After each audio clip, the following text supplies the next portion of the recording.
Elon Musk is here. He is chief executive of two startup companies with bold missions.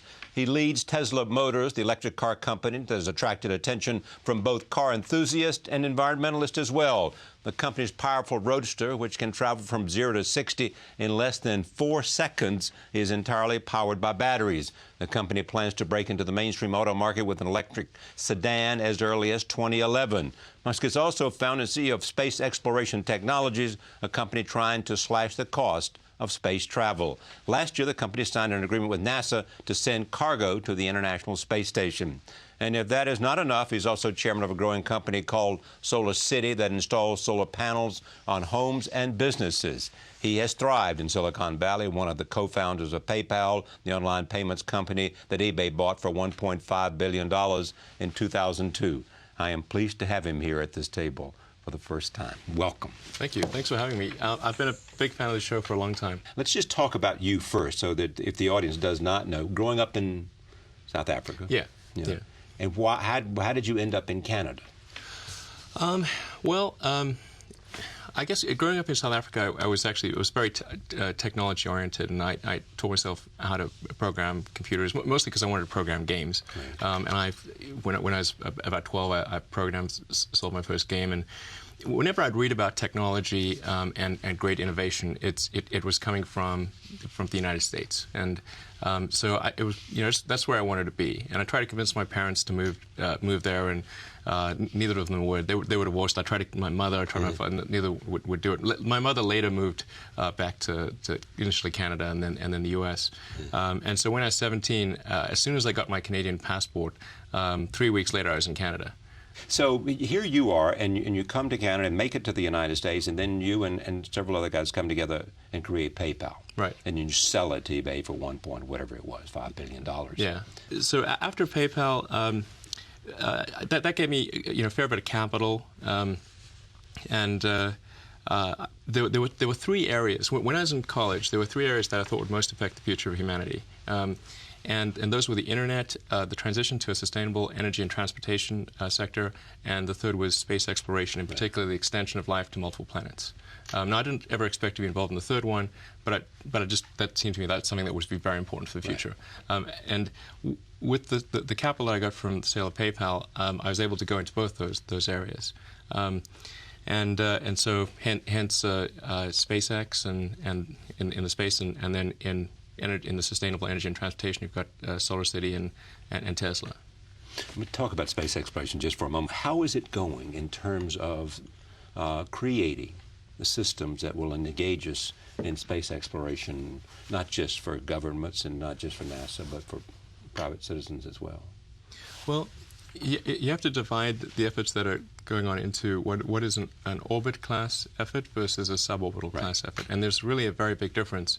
But the general public doesn't understand the difference between getting to space and getting to orbit, and so it's important to make that distinction. To do a suborbital flight, you need a terminal velocity of around Mach 3. Right. To get to orbit, you need a terminal velocity of Mach 25. It's a huge difference, and because the energy required to do that scales with the square of the velocity. So suborbital might be 9 units of energy. Orbit is 625 units of energy. So it's only about 1.5% of the energy of orbit is required to get to suborbit. So there are a number of efforts in the suborbital category that certainly could grow one day to orbital. There's Jeff Bezos has an effort. And I know that's something that's pretty important. Is Branson involved in this or not? Yeah, Branson, absolutely. Right. Not so much directly from the technology standpoint, but from he's funding that development at scaled composites in California. And what are you doing? So we're in the orbit class, and that's it's a lot more capital, and that's really where you're sort of pushing the ragged edge of what's physically possible. And last year we got to orbit for the first time with our rocket, and that was certainly a huge relief and a milestone. Yeah, and so what's the next step? You get a rocket into orbit. Yeah. So next month we were putting a satellite for Malaysia into orbit. and then from Malaysia. For Malaysia. Oh, for Malaysia. Yes, right. a Malaysian satellite.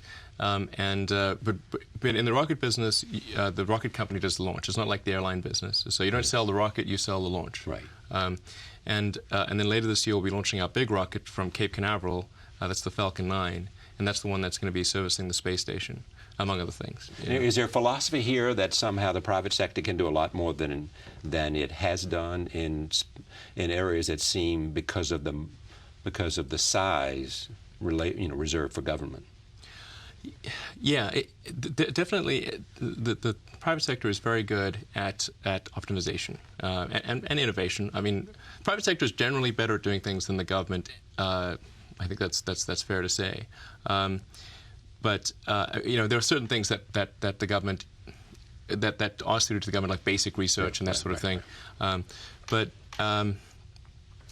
Yeah. So as far as SpaceX, the reason that there hasn't been a huge number of a big improvement in the space industry, I think is because of it's very difficult for Schumpeter's creative destruction process to come into effect, because it is such a significant amount of capital that's needed to start a rocket company, and it's a very difficult technical challenge.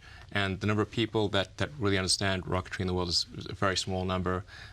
So it's really a huge barriers to entry. And that's why we haven't seen the forcing function of improvement that there should have been over the years. And your understanding came from this was not what you studied in college. Well, I studied physics. But studying physics and studying rocket science right. is a very different thing. Yeah, no, it gives you the basics. Gives you the basics, good framework, good analytical framework. Yeah. But no, I picked it up along the way. But it what is your core competence, you think? I think it's technology. Technology, yeah. Technology. If something has to be designed and invented, and you have to figure out how to ensure that the value of the thing you create is greater than the cost of the inputs, then that's probably my core skill.